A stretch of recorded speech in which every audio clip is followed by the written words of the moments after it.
अस्सलाम वालेकुम एवरीवन, इर्जा के नए व्लॉग में जी हाज़िर हुए हैं। आज सबको जी सबसे पहले अस्सलाम वालेकुम। और आपको बताते चलें कि खाला के घर रहने के बाद आज थी वापसी सियालकोट नारोवाल से।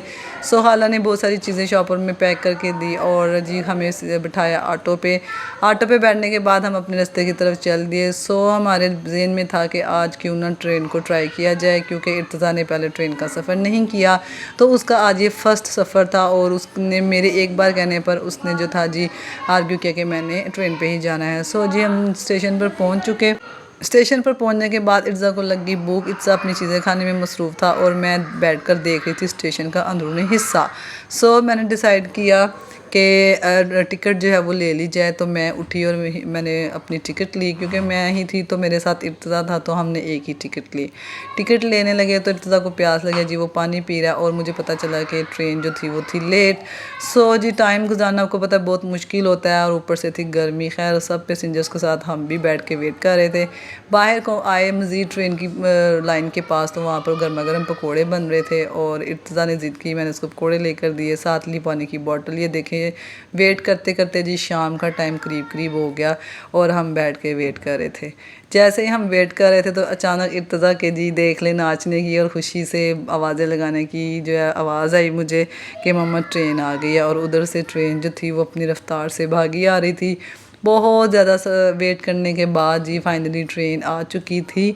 सो अब पैसेंजर जो थे वो सब अपनी अपनी तैयारी में खड़े हो गए कि जैसे ही ट्रेन रुके और बैठे। हमने भी फटाफट से अपना सामान लिया और ट्रेन में बैठ गए। और इर्तज़ा की आप खुशियाँ चेक कर सकते हैं, इर्तज़ा को आगे वाली सीट देखकर मैं पीछे बैठ गई आराम से। और ये जी बाहर का जो था नारोवाल का स्टेशन का व्यू था। इर्तज़ा बाहर से देख रहा था कि ये कैसे होता है। खैर 2 से 3 मिनट रुकने के बाद ट्रेन जो थी वो चल पड़ी आहिस्ता आहिस्ता स्लोली। और दिल थोड़ा उदास था क्योंकि सिस्टर्स को बाय बाय करके हम जाने लगे थे अपने घर से। लेकिन कोई बात नहीं, फिर इस तरह की चीज़ें हो जाती है, नेक्स्ट इंसान मिल लेता है। सो जी ट्रेन जो थी वो स्लोली चलने लग गई जी। ये स्टेशन था जहाँ पर लोग जी स्टॉप होते हैं, लोगों को स्टॉप करके जी हम जा रहे थे अपने रास्ते की तरफ। आहिस्ता आहिस्ता ट्रेन जो वो तेज़ होती गई और ये प्यारे प्यारे घर जो थे वो नज़र आने लगे। कुछ ग्रीनरी एरियाज़ था, कुछ ट्रीज़ था, कुछ डक्स जो पानी पी रही थी।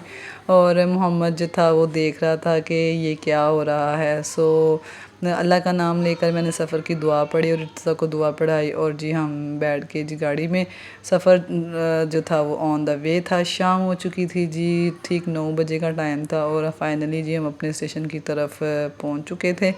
करीब थे। इर्तज़ा जो था वो रास्ते में सो चुका था और उठकर इर्तज़ा ने हैरानगी से सवाल किया कि मामा हम पहुंच गए। और मैंने उसको बताया कि जी हम पहुंच गए हैं। इतने में हमने इर्तज़ा के बाबा को कर दी थी कॉल कि वो हमें स्टेशन पे पिक कर लें आके। जैसे जी स्टेशन नज़दीक आया मैंने अपना सामान पकड़ लिया और बच्चों को पकड़ के तैयारी शुरू कर दी नीचे उतरने की। तो जैसे जैसे स्टेशन करीब आ रहा था तो हमारी जो एक्साइटमेंट बढ़ती जा रही थी, क्योंकि इर्तज़ा के बाबा कर रहे थे वहाँ पे वेट। तो इर्तज़ा जो था वो बहुत खुश था और कह रहा था मम्मा भी और ट्रैवल करते हैं। लेकिन खैर हम स्टेशन पर उतरे, वहाँ पर मेरे सर में था दर्द, मैंने चाय ली और इर्तज़ा के बाबा आए, हम अपने घर वापस आ गए।